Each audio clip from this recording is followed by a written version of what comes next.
Folsom Lake to Lake Tahoe, your backyard, where freedom grows. Oh, tall and strong as a cedar trees, it's liberty in EDC.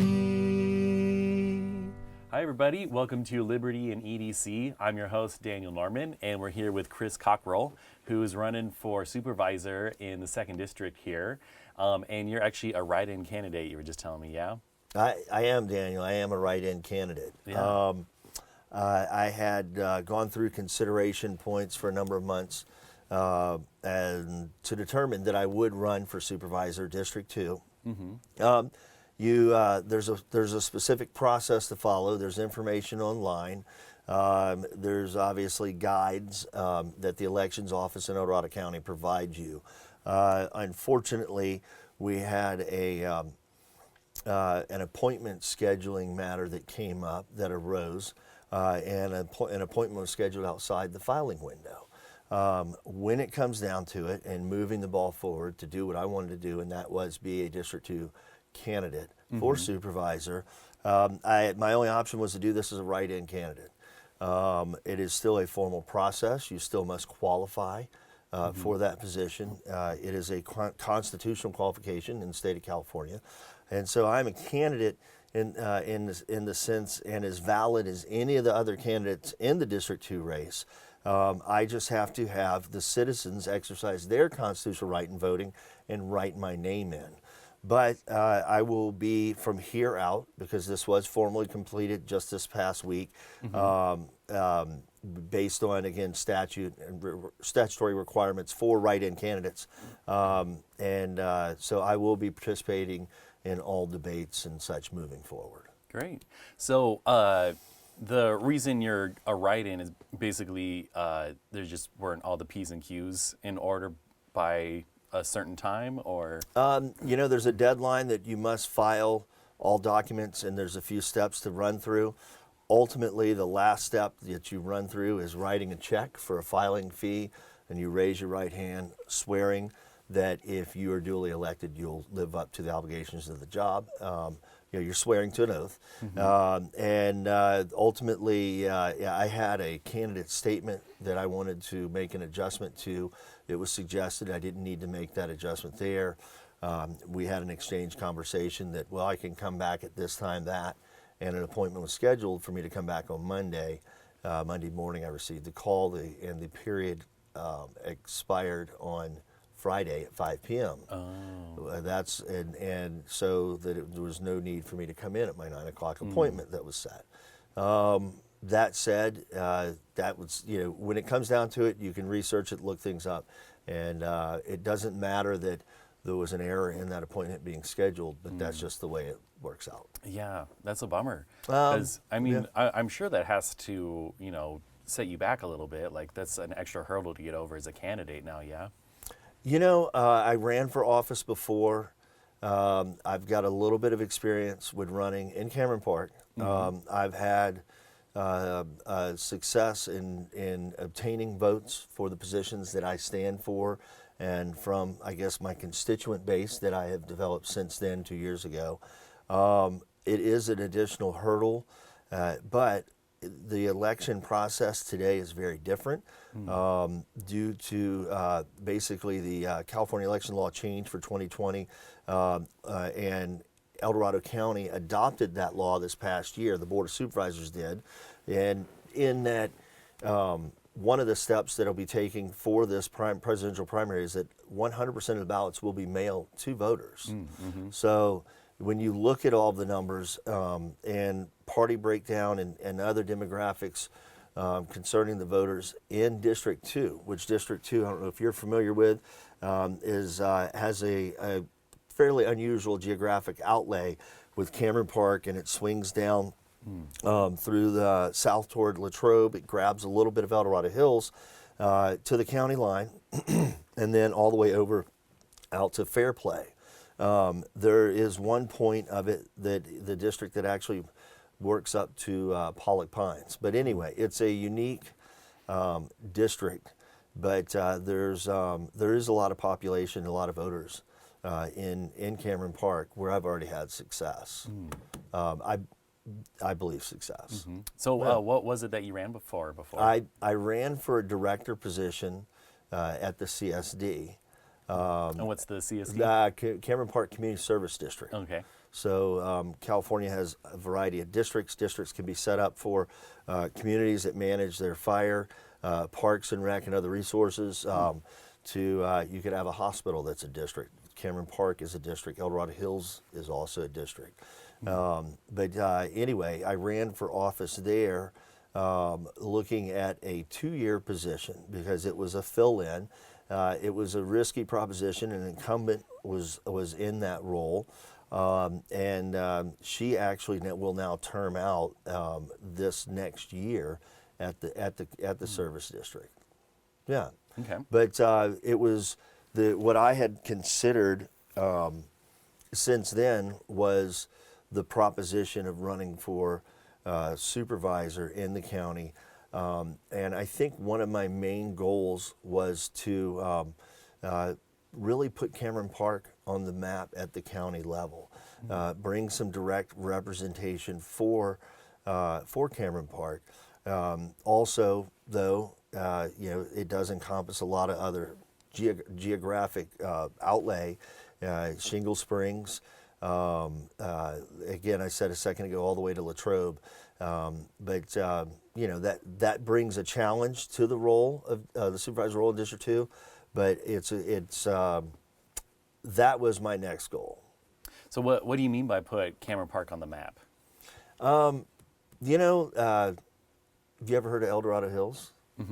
Well, I mean, I'm from El Dorado County, so. Well, yeah. So, El Dorado Hills gets a lot of spotlight, I think, at the county. There is obviously, for obvious reasons, it's a, master plan community. It's a larger development. There's a lot of interest in the funding issues and mechanisms they have. It's attached to the county line. I think Cameron Park has a unique community. The homes back in the 80s, actually the Cameron Park itself was supposed to be the kind of the spotlight community on the western slope. I've had individuals tell me that had bought homes back in the 80s in El Dorado Hills. They shared with me after hearing a little talk or something about my platform. I remember an older gentleman leaned in and said, Cameron Park, I wanted to buy up there, but I couldn't afford a house there. But they had that airport, they had the golf course. Oh, yeah. The community really has, we have very little land left. We need to keep that land for open space or for, I think, light, recreation for people to use it for hiking trails. We have a group that just put in a disc golf course at the spillway of Cameron Park Lake. You go to the lake. I'm a big disc golfer, and Well, I didn't know they put one in. That's awesome. You'll love it. The Disc Golf Association, Cameron Park Disc Golf Association, but a friend of mine, she works for the county actually, but she's the president of the association. They went through all the right resources and steps. They got it approved, and it's in. They're still finalizing things, creating the rules for the course. You access it through Cameron Park Lake. You walk down to the course. It looks pretty legitimate. I mean, I'm not a disc golfer, but Cameron Park, and I say Cameron Park just to put Cameron Park on the map, to bring things like that to the community. I think we lack a sense of community today that was there years ago. And I would even say when you were a kid, like to go to Sacramento was a pretty big deal. Now everyone just goes to Sacramento, Folsom, and so forth.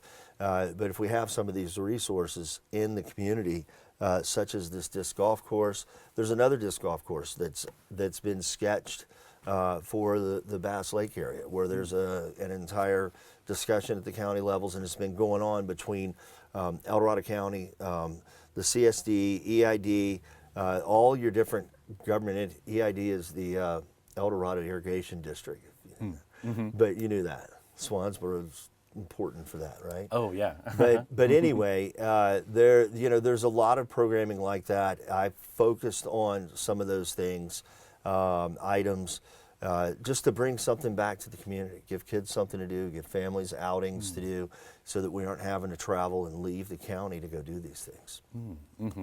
Yeah. So, I mean, make sure I'm understanding you right. What you're saying is, putting Cameron Park on the map is more of making it more of a spotlight community like El Dorado Hills is now, where there's just stuff to do, there's community activities. Where there's to get the community engaged. I'll tell you, and this race for the District 2 Supervisor, there's a number of different candidates in the race, a broad pool, and people have at this point, in some respects, just stepped back from many of the candidates.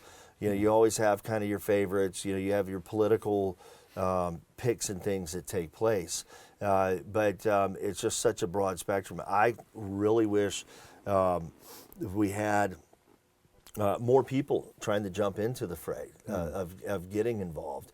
It does seem to be the same folks in a lot of respects, but Cameron Park also had Cameron Park and Shingle Springs. Now, in the last year, something that has formed up in both of them is a community.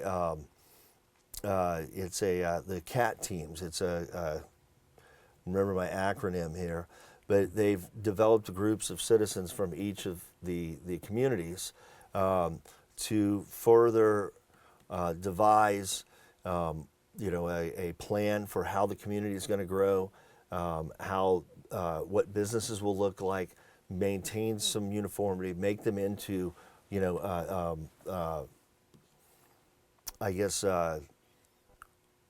give them a focus of where the community is going to go. There's a central vision that was drafted up for Cameron Park. That's kind of behind. The interchange at Cameron Park Drive is kind of behind. Coach Lane has had a lot of problems with businesses there, and we've had homeless issues there. All of these things are being addressed, but it still needs to be escalated to really kind of tidy things up.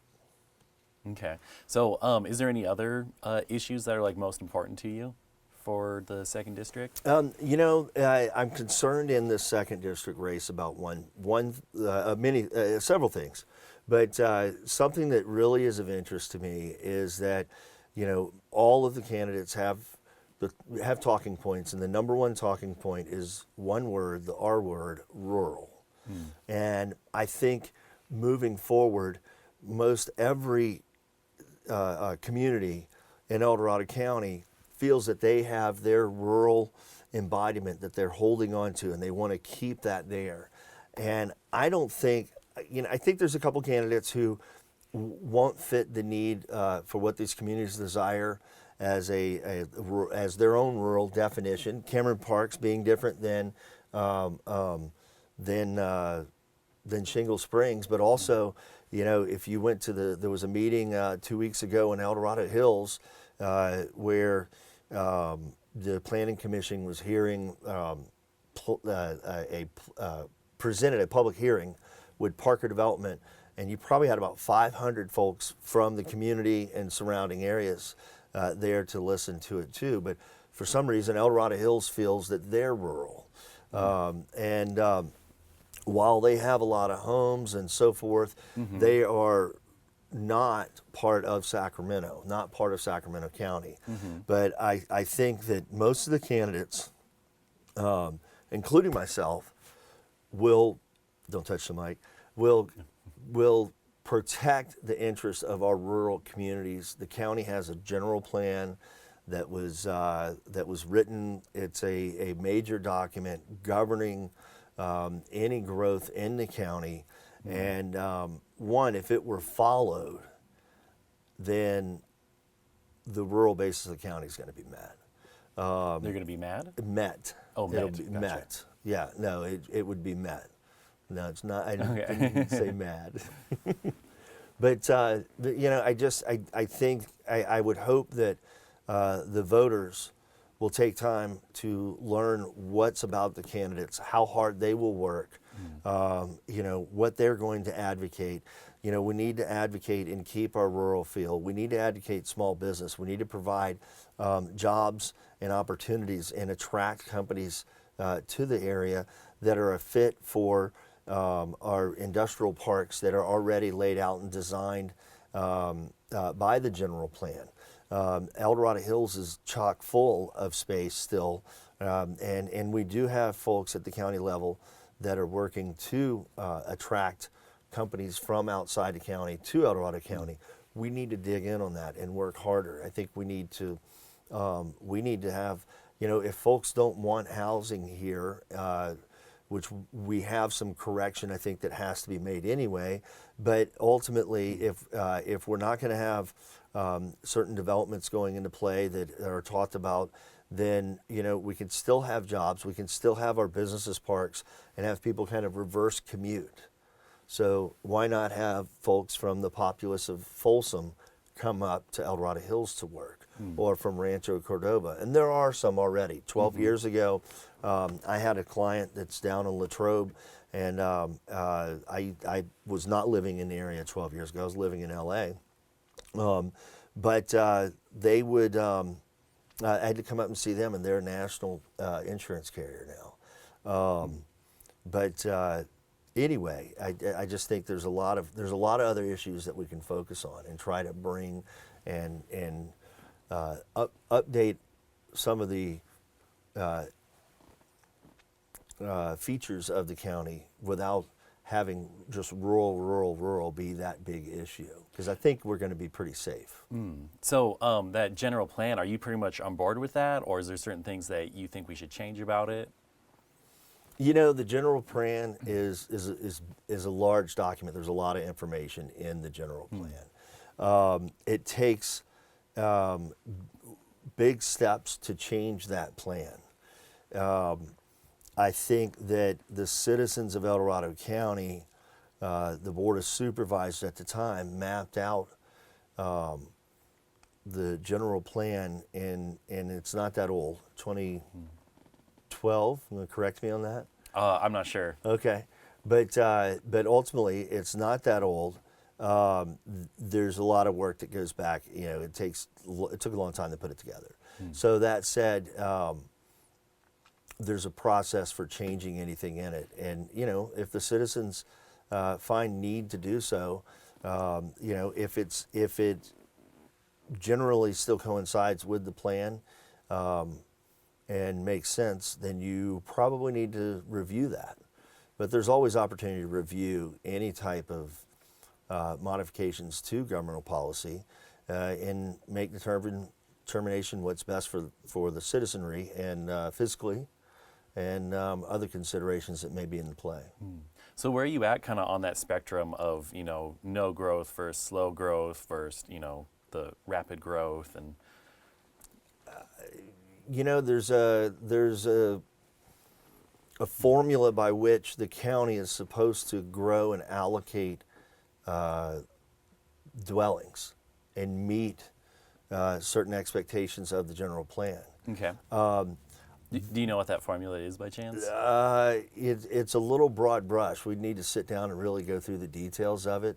But you have income classifications for those housing developments, and if you look at and watch any of the most recent proposals that are coming out by a couple different developers, it's really interesting because there seems to be a capitalization on 55 and up properties. Well, we're going to put this development in, it's going to have X number of homes, but we're also going to put 55 and up communities, as if that softens the blow. You have to look at is, there's several developments in District 2 that are hot points.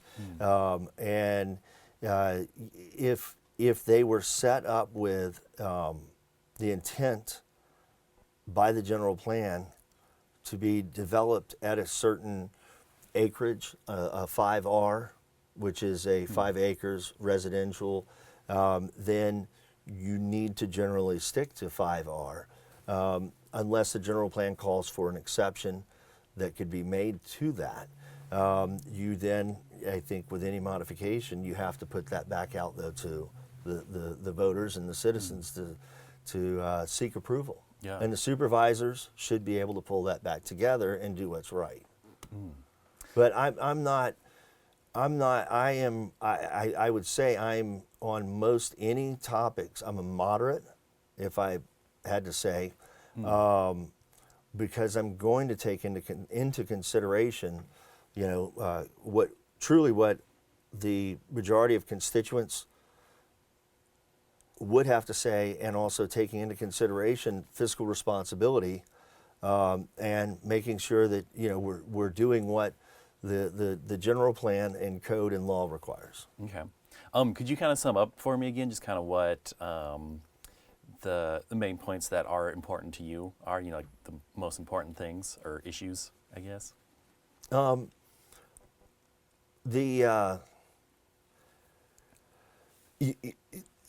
The rural piece, that is important to me, because I don't think that the supervisory position should be decided based solely on, or even majority of, well, is this individual going to protect our rural feel? I believe, like I said, I think most will keep and do what's right by the rural feeling of El Dorado County and what the people want.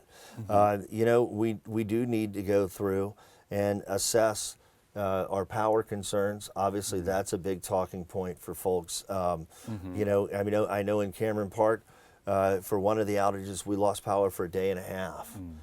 That's nothing. But people out, and I talked to a gentleman who's a customer of mine who lives in Fairplay, and he lost power for 9 days. Wow, 9 days? Well, you said you're from Swansboro. I grew up out there. Grew up up there. I guarantee you it was out for 9 days. It had to have been. That's too long. And I know we're taking steps, we're reviewing process.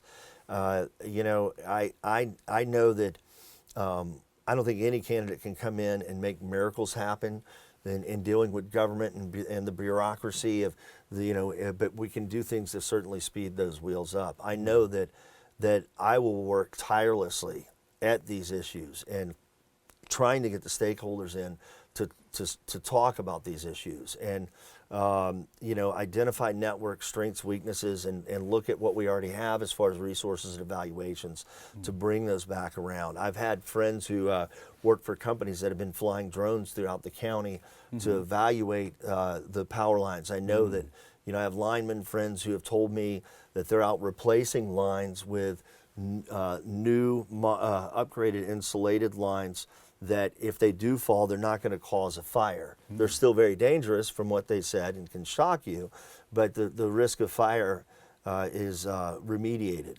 to a great extent. That's good. But there's a cost in doing that also. But small business focus. I'm a small business owner. I've had my small business for it's a little bike shop in Shingle Springs. I started in Cameron Park, moved to Shingle Springs, but just starting that just to get a basic business license. I took it's a 17-year-old kid that was working for me. I took him down to the county offices just to walk him through getting a DBA, doing business as, filing a fictitious name filing, because you have to file, if your name's Chris Cockrell and you're doing business as Acme, Water, you have to file a form for that. And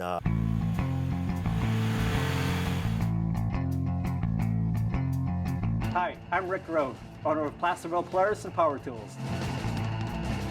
I've owned and operated Placerville Polaris since 2007. If you'd like to experience the off-road, or if you have property in our community, come on in. Let's see what we can build for you. We are your one-stop shop for off-road fun. We do it all, from building your dream toy to decking out your razor. We are complete with a full shop, and we proudly service all our products, including our power tools. We carry only the best top-quality brands, and we have everything you need for taking care of your property and maintaining your 100-foot defensible fire space. Building off-road vehicles is a passion of mine that I take very seriously. I like to be personally involved in building your dream toy from start to finish. Here at Placerville Polaris, we do a lot of testing for the manufacturers to ensure you get the proper accessories to fit your specific needs. One of my favorite parts is test driving to maximize satisfaction and quality. Come on in. Let's see what we can build for you.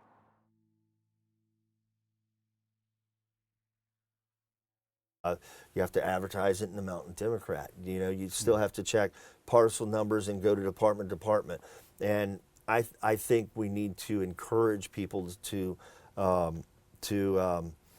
actively pursue and set up businesses. There's a business that just went in and across the street from me, if I can say their name. Yeah, sure. Foothill Beer Temple. Adam, and I think it's his brother, opened Foothill Beer Temple on Motherlode and French Creek, and it's a big process. And now they had to deal with health services. There was a lot of finite issues in going through their inspections. You know, I think they made it.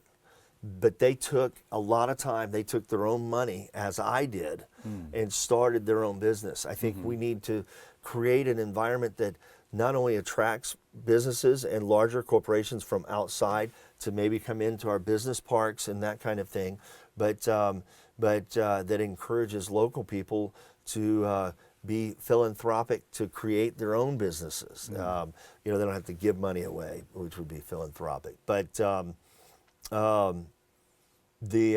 know, I've got a customer came in today, and he has a automotive business over off Duroc in the Shingle Springs Business Park, which is an area where there's a lot of opportunity for business, and we have some great companies in that area, but he doesn't even have broadband or fiber optic service to his commercial business, and as well.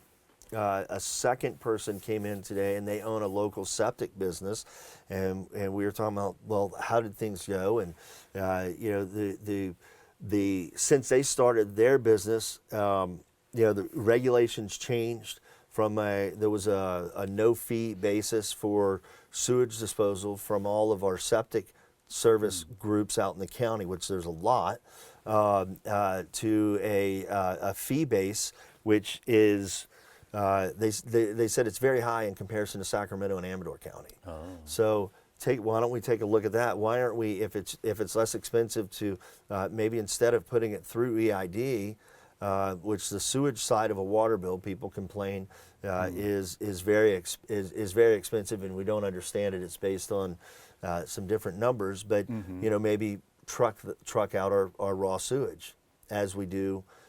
Truck out our garbage already from El Dorado Disposal. So that might be a cheaper option.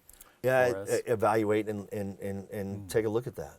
But as it is currently, this company explained to me that the way the program was set up in the county for it was a no-fee service for disposal of those raw sewage materials, and then for whatever reason, and again, this would take some looking into, it turned to a fee service.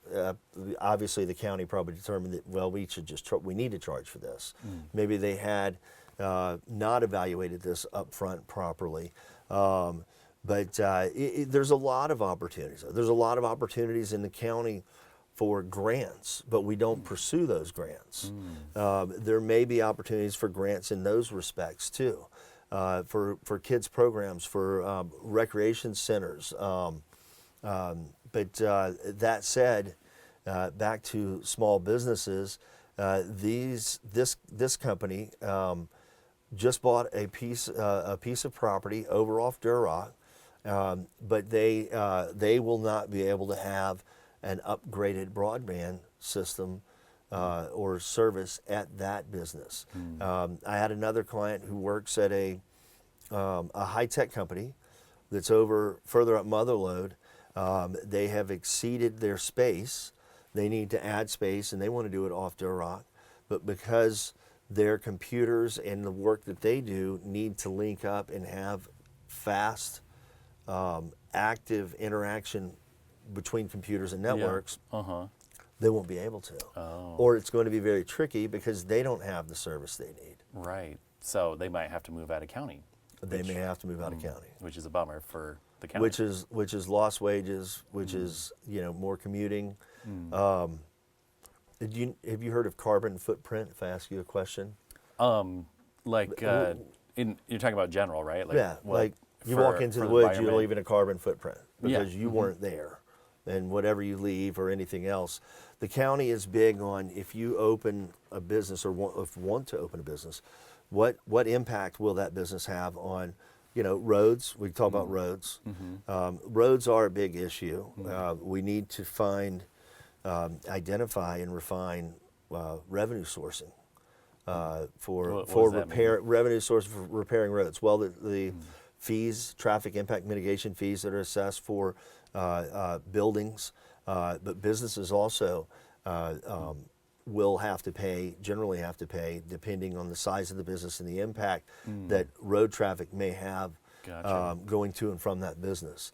But that said, it's just we're dealing with an infrastructure that is not necessarily conducive for really promoting our locals to step up and want to invest money to build and set up a business. Yeah, because if it's cheaper to do it elsewhere, then you're going to do it elsewhere. Yeah. Or facilities are better, or internet.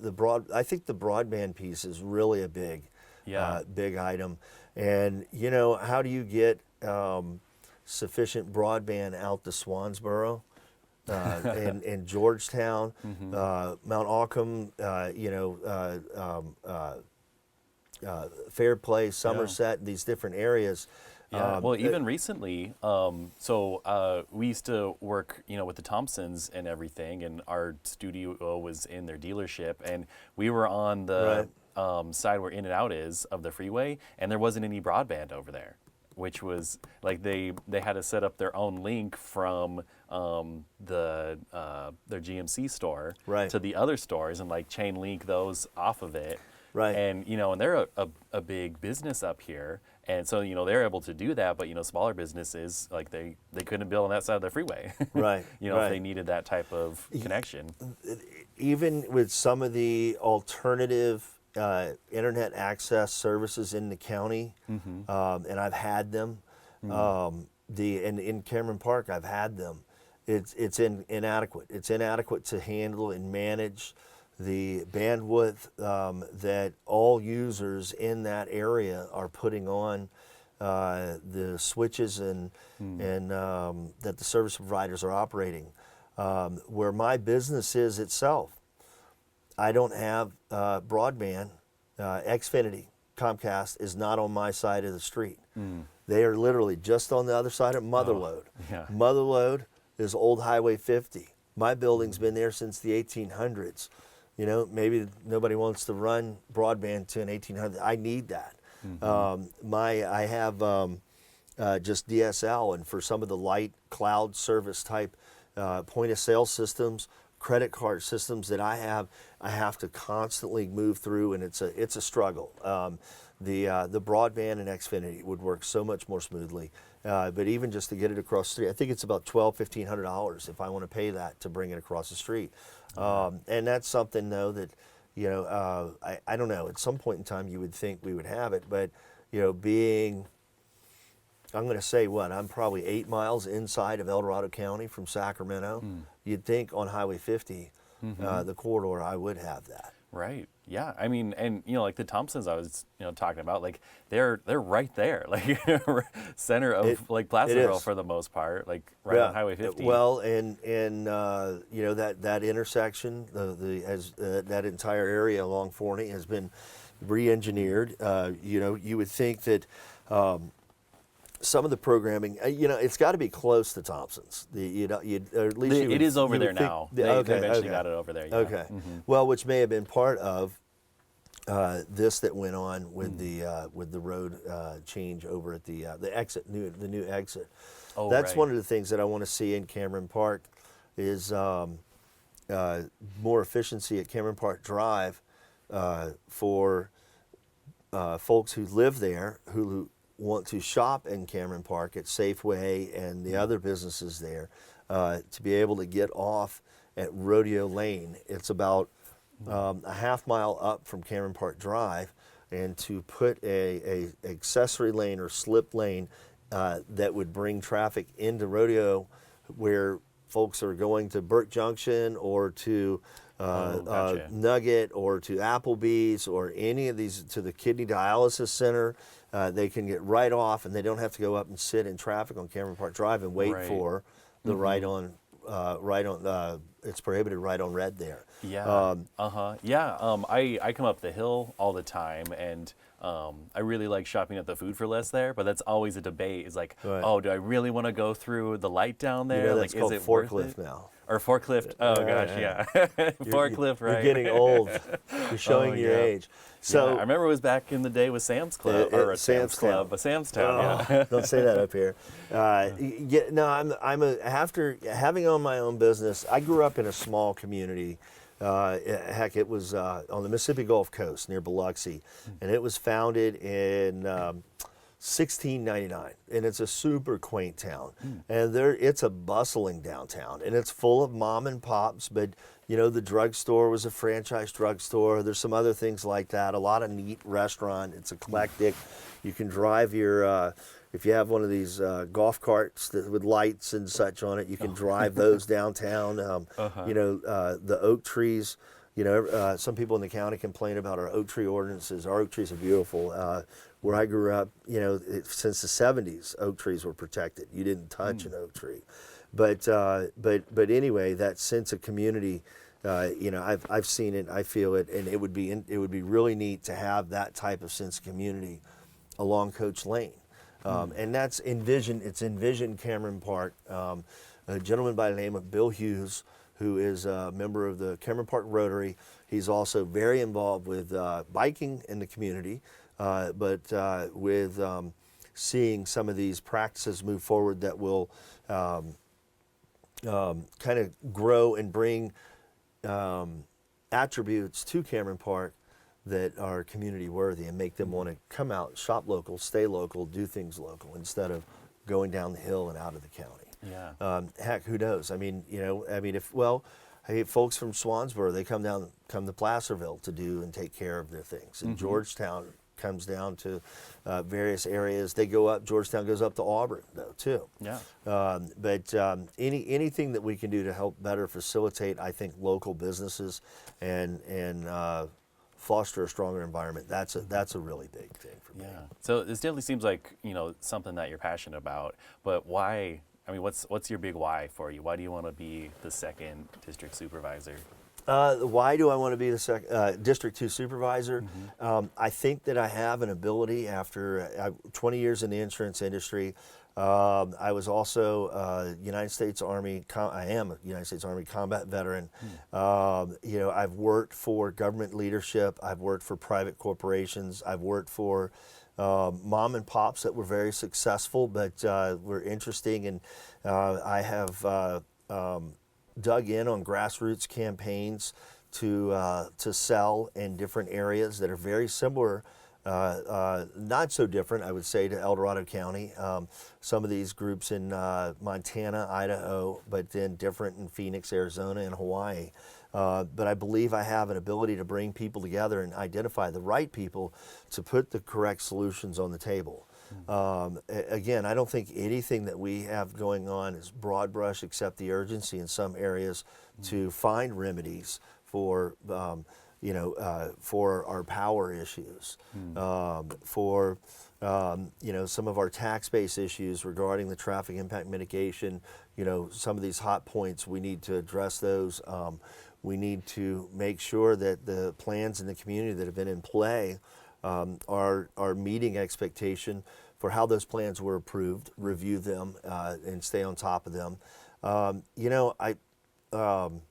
But to bring those pieces together, you know, where I live in Cameron Park is in the it's Cameron Air Park Estates or Air Park District, and it's another district. So you have the CSDs, and then you have that.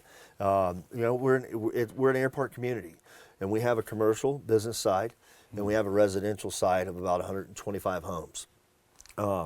We have a general manager who manages all the day operations, our fuel supplies, distribution, sales, and there's a lot of work that goes into that. Wow. I think we need. There's talk right now because the county has two county-controlled airports, Georgetown and Swansboro. I think. Oh, yeah. Is it not? So yeah, there is. There's one out there. But we can utilize these resources, and it doesn't have to be overwhelming. I don't think anybody, wherever we have a lot of air traffic that comes in and out of Cameron Park. It's all there's limits on what can come in and out. We have folks who fly out in the morning to commute for work, fly to the bay. Wow. Talk about going down the hill for your job. I mean, that's a little extreme. Uh-huh. But they get there faster than commuting because some people drive to the bay. Right. I'm sure that's fun too. The flying piece would be, not the driving. Right. I told myself about 15, 20 years ago, I lived in northern, actually no, in the 90s I lived in Houston, Texas, and I had to ride 35 miles into downtown Houston every day. And after that, and I moved from Houston, I said I'd never commute again. And so now my commute's one exit up. It's kind of nice. But the airport district has its own considerations, but it is an invaluable resource for the county.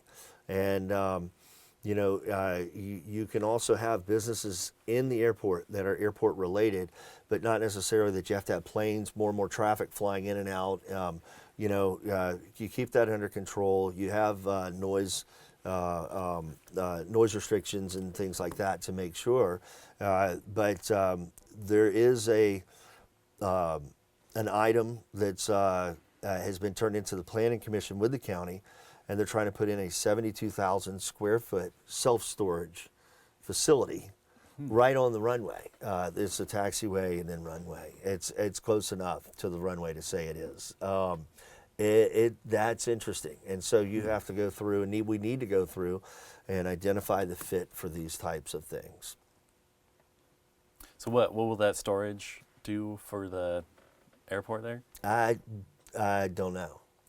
Yeah, that's what we're trying to figure out. Okay. Is how, Yeah. That's what the district is trying to figure out. And again, I guess I was saying that pulling the resources together to discuss these type of concerns, the committee, the community advisory teams that are put together, those groups can help facilitate and frankly help these individual owners make that something that would fit for the community.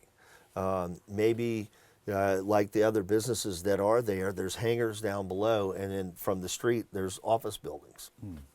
So anyway, that's 72,000 square foot self-storage facility is going to be interesting to see how that one pans out. Yeah. So can you kind of sum it up for me again? Like what's your why?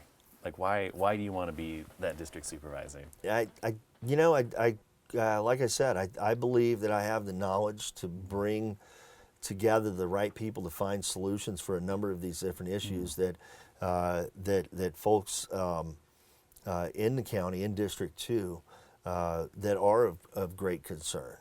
I believe that working with given the teams in the county government and the resources that you have to have already there to pull and bring that together, I believe that I'll be able to work with.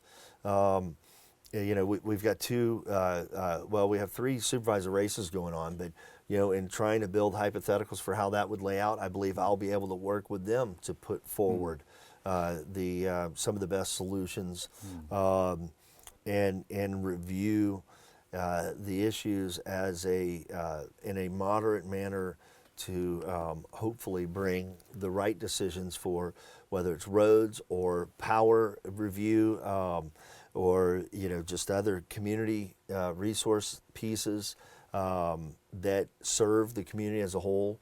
I think I can help bring the right people to the table to get those things accomplished.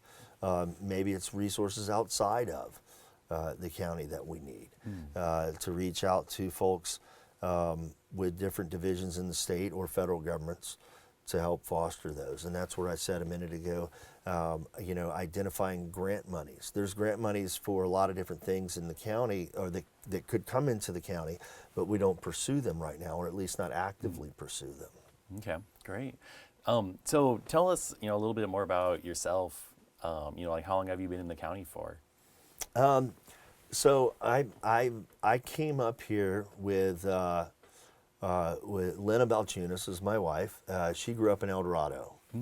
Her family, her father is a Lithuanian immigrant who came to the United States in 1949.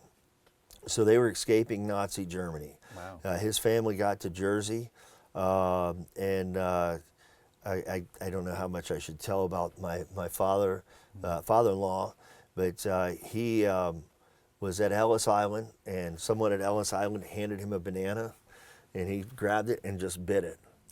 He'd never had a banana before, and being in Lithuania and in and around the time of World War II and so forth. Yeah. But his family, they made it. They did very well in Jersey and assimilated to America. And ultimately, Al became a fighter pilot in the Navy. And he got out of the Navy, and then he moved to El Dorado because his wife, Marty Balchunas, had grown up in Sonora. And then before that, when she was real little, they were in Jackson, which, you know, they flooded for the reservoir there. But her family dates back to Jamestown, and they had owned the Jamestown Inn back years ago. Wow. But yeah, my wife grew up in El Dorado County. She grew up in El Dorado, went to El Dorado High School. She was on the El Dorado High School ski team at Sierra Tahoe. But we met in LA 14 years ago, 13 years ago, and where everyone meets these days online, Match.com. We're a success story for Match. And we moved up to be close to her family, and her mother was sick at the time. And we looked all around, and I didn't know the area. I was keen on it. I liked the rural area. I liked the feel of the area, being able to go up into the mountains. We have some of the most beautiful mountains. Ice House, getting up on, you know, I drove the Tahoe this weekend because I turned 51 on Monday. Thank you for the happy birthday, Dan. Yeah, happy birthday. But, you know, I pointed to Lover's Leap from Strawberry, where Squirrel operates a store in Strawberry, but pointed up to Lover's Leap to show my kids, who are 9 and 7, Kriya and Hatcher, that, you know, you don't have to climb up there. You can actually mountain bike up there from the Pony Express Trail. But that said, Lynn and I moved here, and at the time I was traveling a lot, but we had gotten married and had kids, and we're raising our kids in Cameron Park. I think that has really embodied in me a strong desire to help at least maintain the community, if not grow the community, so that my kids might want to come here.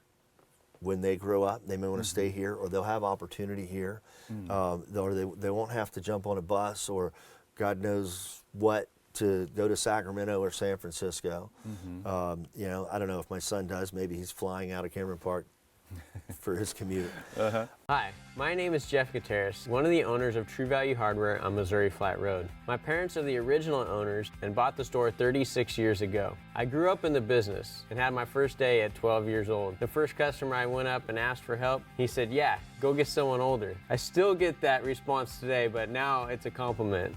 Steel and John Deere are rated the best in their respective industries. And here at True Value, we have the benefit of carrying and being the local dealers for both of those products. I've always looked at being a salesman as you got to love what you sell. If you love what you sell, it's not gonna feel like it's a job. You're just getting the right equipment for the customer. The great thing about our store is you can do everything through the store here. We have a repair shop, we have rentals. If you don't know how to use it, we go over everything when you rent the product. I myself am a new homeowner, so I am getting an idea of everything that I need for home renovations. Everybody's got a different job, and we want to be a part of that job and help them through that job. It's very important for us to have a happy staff. Our staff is an extension of us. We support a lot of families through this business, and that's what I love. I love it when a customer comes in and says, "Hey Jeff, I need this," or "Hey Brian, I need this." It kind of warms my heart to know that our store has such a footprint in the community. We try to support our community in many different ways, and one of those ways is through donations. We definitely help out all of the local schools. We support Relay for Life, local youth sports, Eagle Scouts, Toys for Tots, many different organizations. It's important for us to be a part of the community and to really make an impact in people's lives.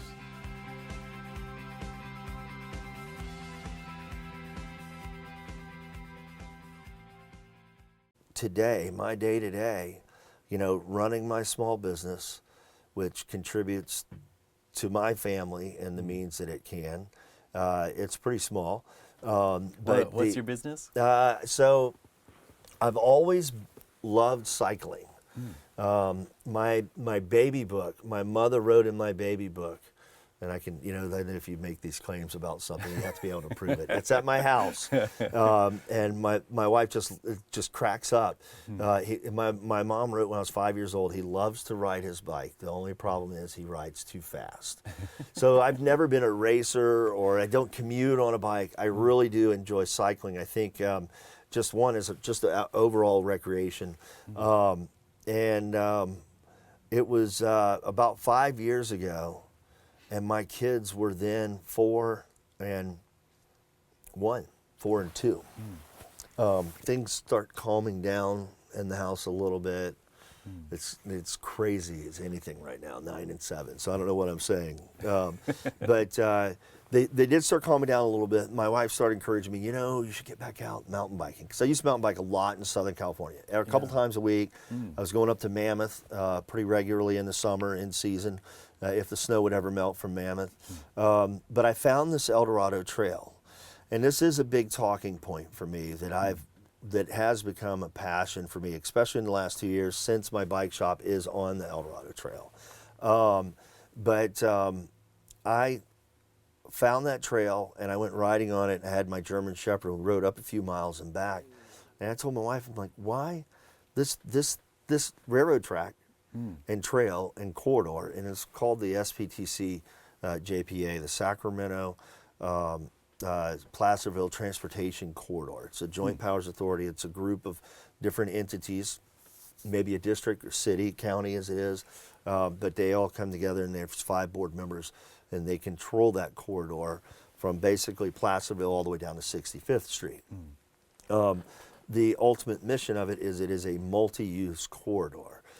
This is a election District 2 talking point because frankly I think some people have been waiting for me to go on record and talk about the corridor, and it's interesting, and it has a history that goes back to 1987. A gentleman by the name of Chris Payne worked for El Dorado County DOT. He was a project manager, and he helped acquire the corridor for what we know today in El Dorado County.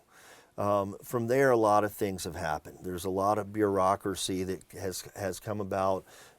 People have argued about how it should be used. Should we pull the tracks up and pave down it? Placerville's done that in the city of Placerville, i.e. the Placerville Trail.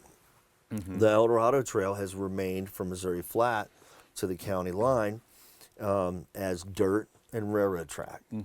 And just recently, from Missouri Flat to El Dorado, the El Dorado County Transportation Commission, in conjunction with DOT, Parks and Recs, Vicki Sanders, all these folks. There's other names you can name that really are attributed to getting this thing done, and it was expensive, but it was also done with monies that are not road monies. Government says you can spend money here, you can spend money there, but you can't spend money from here over there. And so anyway, it's 2.5 miles, roughly, just short of that. Paved path next to the railroad tracks, and there's space on the other side for earthen trail. There was one good section of it where they were able to leave that, and the others just has to be recreated. I mean, we like rural. Let's get some of our horse folks, equestrian folks. We've got a mule group in Shingle Springs. Get them up there with 10 pack mules and walk that thing a couple of times during the day, and we'll recreate our earthen trail is what they call it. Yeah, But and I used to live over in El Dorado, and they'd have the train like every other Sunday running on part You're of right. it too, or like So it's like a little tram. I'm not sure if they're still doing that. They but- do that. The El Dorado Western Railroad is Railroad Foundation. Is a group that has oversight by the museum, but they operate all the equipment in and around the El Dorado Depot and Shingle Springs Depot. First and third Sundays, they operate in El Dorado, and second and fourth Sundays, they operate in Shingle Springs.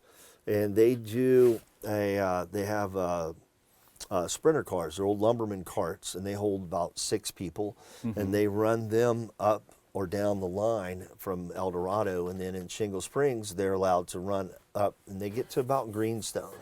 It's about a 45-minute out and back. They ride, what is it? They have rides on the hour from 10 until 2. And it's a small donation toward the organization. It helps them keep that going.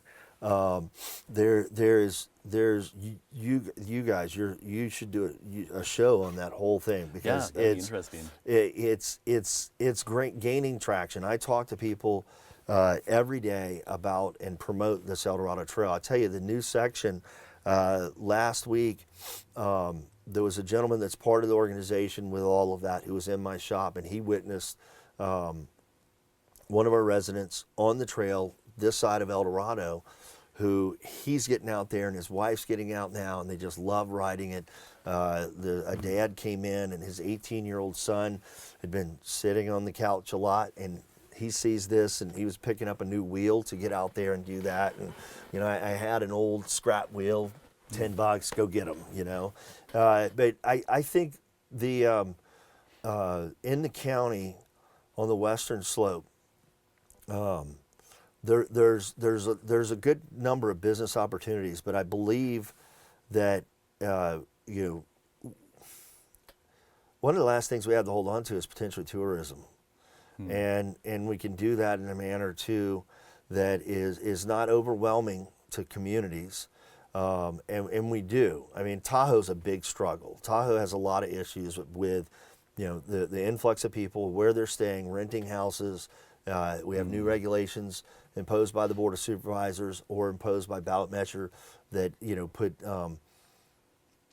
restrictions on rental properties, as well curfews. Yeah, they just kicked out a lot of like Airbnb stuff. Right? Yeah. It's made it harder and harder for those folks, but the people up there, that's what they decided to do. I have, in the last 2 years, in Shingle Springs, talked to, I'd have to say at this point, it's at least 2,500 different people. And day in and day out for 2.5 years, it's not too hard to do.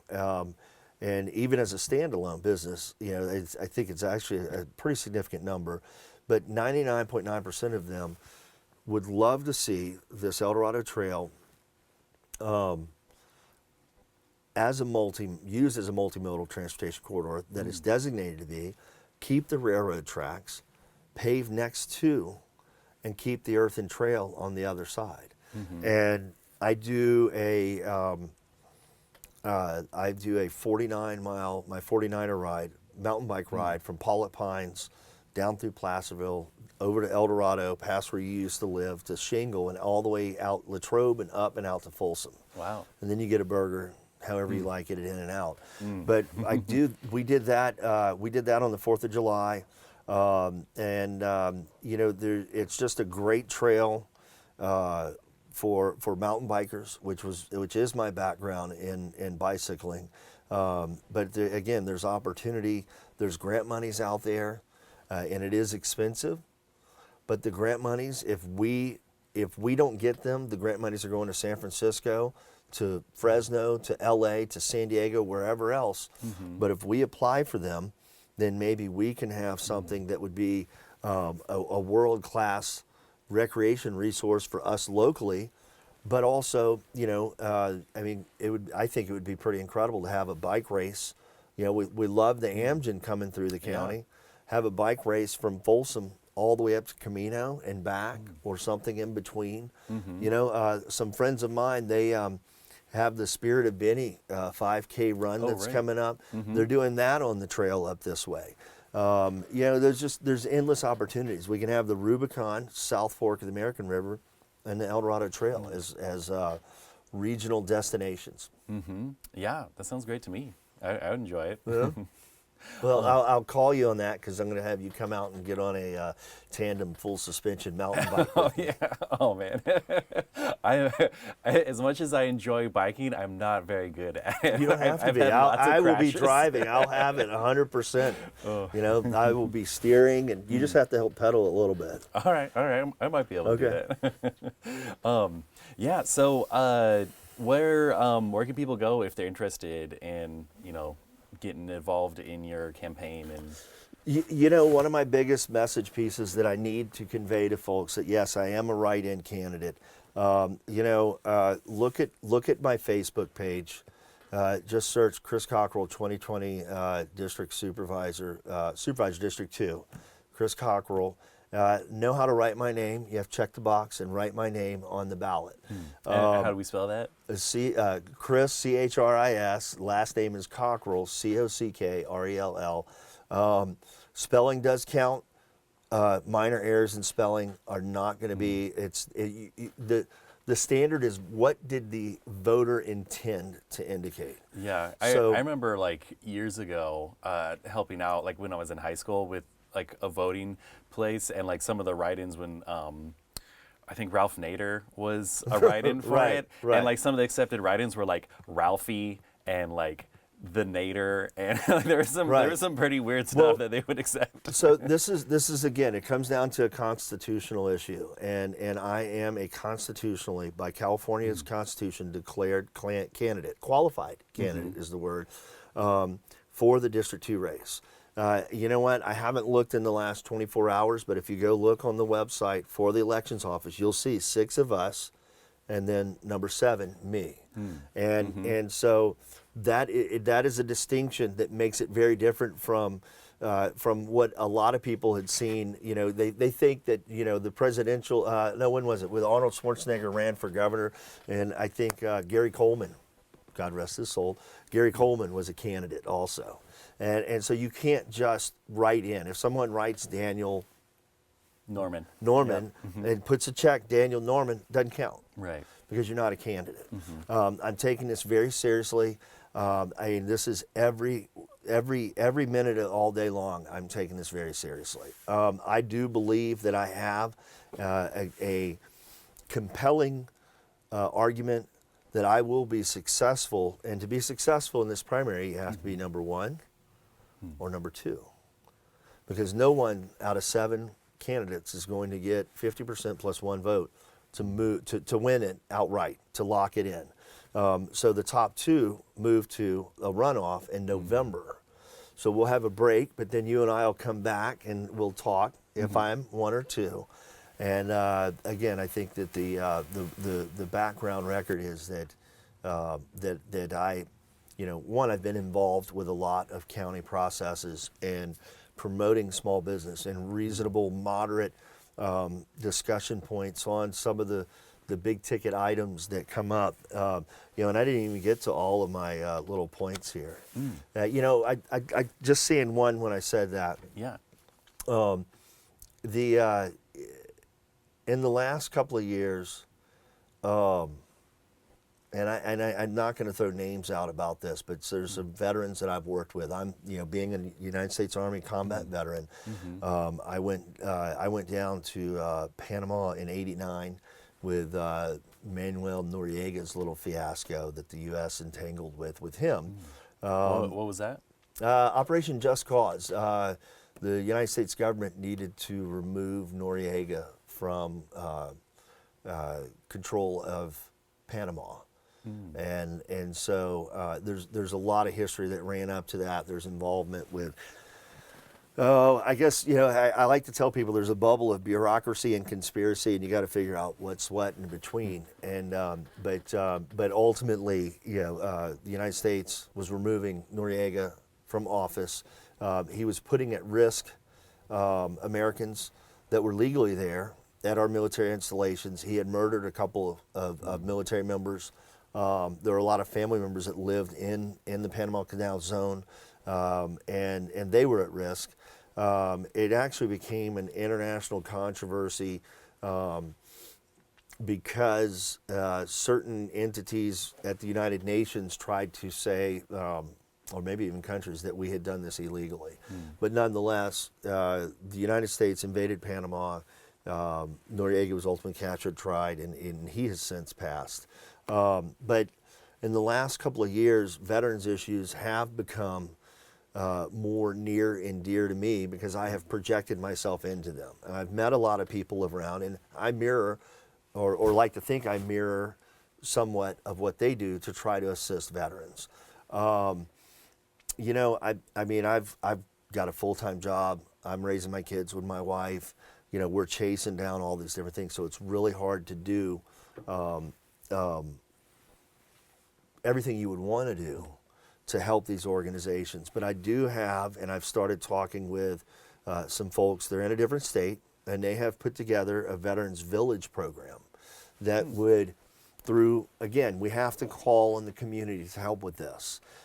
Through philanthropic consideration, there's a plan that's already mapped out successfully so that you can have a 25-dwelling Veterans Village on a few acres of land.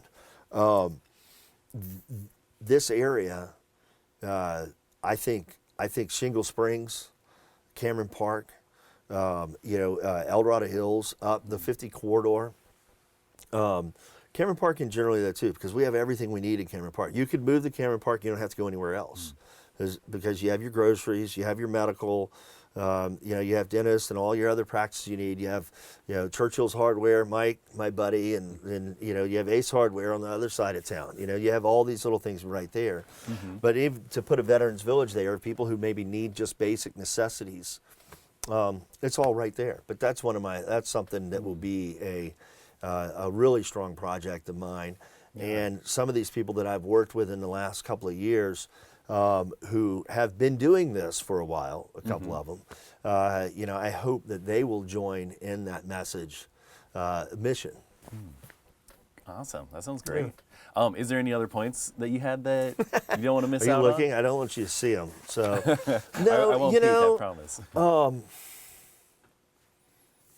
I think just reading a buzzword, I think we constantly have to, the county has to constantly be self-evaluating what's going on. And I think as leaders, you do have to give consideration to constituent citizens and what's happening. But I think working in a bureaucratic environment, we need a streamlined process, and it's cliche.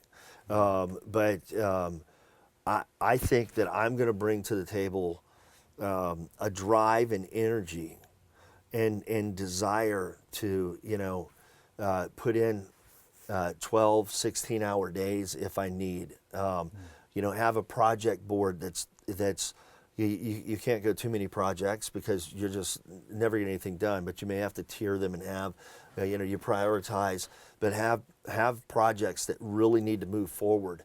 And they're not, and they look at the community as a whole. It's not some pet thing that I need. My issues that I've brought up are issues that I think are on the table by most of the candidates. But I've also talked to people in the last several years, every day, citizens of District 2.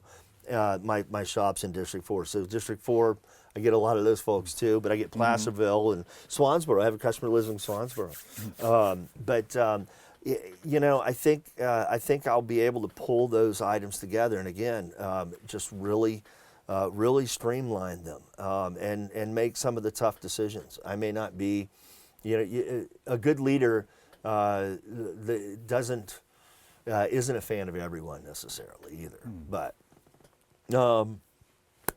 I think that's that's a lot for people to chew on, and really I think get to know who Chris Cockrell, write-in candidate, CHRIS COCKRELL is. I'm an open book. I think we've got some different forums coming up. I would like to see these forums. One, they need to be inclusive of all candidates, and I am a candidate. And so I've got some reach out to do to a couple forums that are coming up. But I would be curious to see a debate, a stand-up, all standing, call on, debate, formal process. You could moderate it. Why not? Maybe. Why not? I don't know. I mean, you could do that. Well, no, it would be a tough gig. But I think that we've seen some of the we've seen and heard of some of the activities going on in this District 2 race, and some of the people running, people need to really look at these individuals. Look at me again. I'm game. You know what? Like I said, I've identified my strengths. I know my weaknesses, and I've never been a supervisor before, and I'm fine with that. But I have held leadership positions, and I've held leadership positions that were very stressful. I've also managed my own business, and I think, like I said, I think I can pull together the right resources. So what's the number one reason why someone should vote for you? I think the number one reason why any voter in District 2 should vote for me is that out of all the candidates, I think I'm more like them. I think that I just turned 51. I'm a little bit older dad than some, but I think that knowing my passion for community, for having proper government that works for you, that doesn't work against you, creating an environment that is conducive for bringing up kids so that they don't have, so that they have resources that they need and that are available. Our libraries, our recreation opportunities. I grew up with great recreation opportunities, isolated into, now is in a city though too, so it's a little bit different. But Placerville has great resources, and people in the county draw on those resources too. Cameron Park, our recreation, they draw there. But I think knowing and just knowing that I will put forward and embody all of these four, and again, keeping in mind our concerns about rural growth and maintaining proper density, matching what the people want in conjunction with the general plan. I really feel that I'm most like any other citizen that is going to be voting, and that you would want me leading District 2. To make sure that I can put your issues that are similar to mine in front of the rest of the county and other supervisors. Great. So is there anything else you want to add before we start closing out here? No, just that, I'm a local small business owner, Army combat veteran. My name is spelled CHRIS COCKRELL. I am a write-in candidate for District 2 Supervisor. And I hope you evaluate all the candidates openly and vote for me on your ballots that are going to be mailed out in the first week of February. And reach out to me if you have any questions. Oh, and where can people learn more about you or get a hold of you at? The best place is on Facebook. And again, search on Facebook for Chris Cockrell, District 2 Supervisor candidate. You'll find my page. It's going to hit, and you can send me a message. I get messages pretty regularly, and I think the messages are going to be easier to field than phone calls these days. And I will get back to you as quickly as I can. I will have a number of videos out. I already have a couple videos on my Facebook page. And you know, I mean, you can look back on, you know, any of my social media. I haven't restricted any of it. It's all public. You know, I don't have anything to hide about myself. So that's me. Chris Cockrell, write-in candidate, District 2 Supervisor race, El Dorado County. Awesome. Thanks Thank for coming you. in, Chris. All right. Thank you, sir. It was a great conversation. Good. And again, this was Liberty and EDC. You can find us on Comcast Channel 7 up here in El Dorado County.